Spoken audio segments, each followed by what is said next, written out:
नमस्कार मित्रों। आज हम लोग एक श्रृंखला शुरू करेंगे जिसमें हम लोग विज्ञान के कुछ प्रश्नों को देखेंगे जो बहुत ही महत्वपूर्ण होगी आपकी बीपीएससी टीआरई 3 के। तो बढ़ते हैं पहले प्रश्न की ओर। तो पहला प्रश्न है, आप देख रहे होंगे, आपके स्क्रीन पे दिख रहा होगा कि आधुनिक रसायन विज्ञान के जन्मदाता थे, यानी who is the father of modern chemistry. Modern chemistry के पिता या जनक कौन कहे जाते हैं? तो इसका सही उत्तर है एंटोनी एल लेबोजियर। आपको यहाँ लेबोजियर लिखा हुआ है बट ये लेबोजियर होता है, यानी करेक्ट ऑप्शन आपके प्रश्न 1 का हुआ बी। बढ़ते अगले प्रश्न की ओर। अगला प्रश्न है आपका कि केमिस्ट्री की उत्पत्ति केमी शब्द से हुई है, जो कि है तो किस देश का प्राचीन नाम?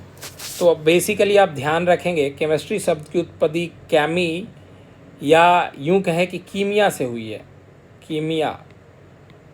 कीमिया शब्द से हुई है, और ये जो कीमिया शब्द है वो प्राचीन नाम है किसका?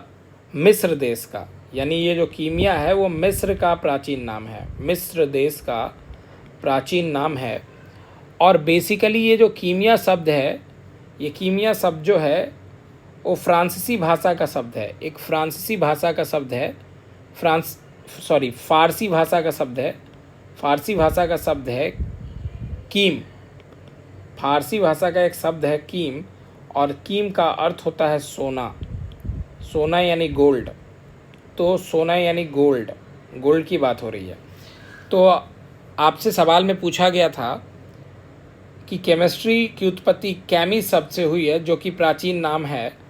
तो बेसिकली केमी या कीमिया बोला जाता है, और ये केमी या कीमिया जो है वो प्राचीन नाम है मिस्र देश का। मूल रूप से कीमिया शब्द फारसी का है कीम शब्द, जिसका सही अर्थ है सोना, और कीमिया का मतलब होता है सोना बनाने की विधि, सोना बनाने की कला, सोना बनाने की कला, सोना बनाने की कला को हम कीमिया बोलते हैं। तो बेसिकली केमिस्ट्री शब्द की उत्पत्ति कीमिया से हुई है, और कीमिया जो है वो फारसी शब्द से आया है, और फारसी शब्द कीम है जिसका मतलब होता है गोल्ड, और कीमिया जो है वो सोना बनाने की कला के रूप में जाना जाता था। तो इससे सही ऑप्शन आपका प्रश्न का है डी। बढ़ते हैं अगले प्रश्न पे। अगला प्रश्न, तीसरा प्रश्न है आपका कि रासायनिक अभिक्रिया जिन नियमों एवं परिस्थितियों पर आधारित है उनका अध्ययन किया जाता है कौन से रसायन शास्त्र की शाखा में? तो आपको याद होगा कि रासायनिक अभिक्रियाओं के नियमों का अध्ययन करते हैं हम भौतिक रसायन में, यानी फिजिकल केमिस्ट्री में। कौन सा? तो फिजिकल केमिस्ट्री में हम करते हैं, फिजिकल केमिस्ट्री में हम ये स्टडी करते हैं। तो करेक्ट ऑप्शन आपका होता है तीसरे प्रश्न का डी। बढ़ते हैं अगले प्रश्न की ओर। अगला प्रश्न है हमारा, जूट के गूदर और बिनौले के तेल से तैयार क्या किया जाता है? तो आपको याद होगा बेकेलाइट तैयार किया जाता है इससे। अगला प्रश्न क्या है? प्रश्न संख्या 5 है आपका कि रसायन विज्ञान का सर्वप्रथम किस देश में ज्ञान हुआ था? रसायन विज्ञान का ज्ञान सर्वप्रथम किस देश में हुआ था? तो इसका सही उत्तर है मिस्र एवं अरब, यानी करेक्ट ऑप्शन कौन है?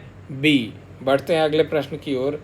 अगला प्रश्न आपसे पूछ रहा है प्रश्न संख्या 6 कि निम्न में से जर्मनाशी है कौन? जो है वो जर्मनाशी है।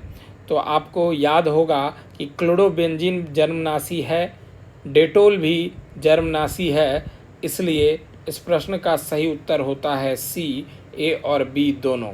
चलिए अगला प्रश्न संख्या 7 क्या कह रहा है? पौधों को कीटाणु व रोगों से बचाता है, कौन बचाता है? तो आप यहाँ देखेंगे ऑप्शन, पहला क्लोरीन। तो क्लोरीन का इस्तेमाल तो जल शुद्धिकरण में होता है, जल शुद्ध करने में होता है। और क्लोरोफॉर्म निश्चेतक है, मतलब बेहोश करता है, निश्चेतक के रूप में होता है, निश्चेतक है। ईथर भी एक तरह का निश्चेतक है, तो सही उत्तर हो गया डीडीटी। यानी डीडीटी जो है आपका वो क्या है, पौधों को रोगों और कीटाणुओं से बचाता है। वहीं क्लोरीन जल शुद्ध करने के काम आता है, और ईथर, ईचर लिखा गया है, ये ईथर है। ईथर और क्लोरोफॉर्म दोनों निश्चेतक है, यानी बहुत बेहोश करने में काम आता है। बढ़ते अगले प्रश्न की ओर। अगला प्रश्न है हमारा कि BHC का पूरा नाम क्या होगा। BHC का पूरा नाम क्या होगा, तो आपको ज्ञात होगा, इसको कहते हैं बेंजीन हेक्सा क्लोराइड। BHC का पूरा नाम है बेंजीन हेक्सा क्लोराइड, यानी करेक्ट ऑप्शन क्या है, डी। तो आज हमने 8 प्रश्नों को किया। इसी तरह के प्रश्न के लिए आप बने रहें। Thank you.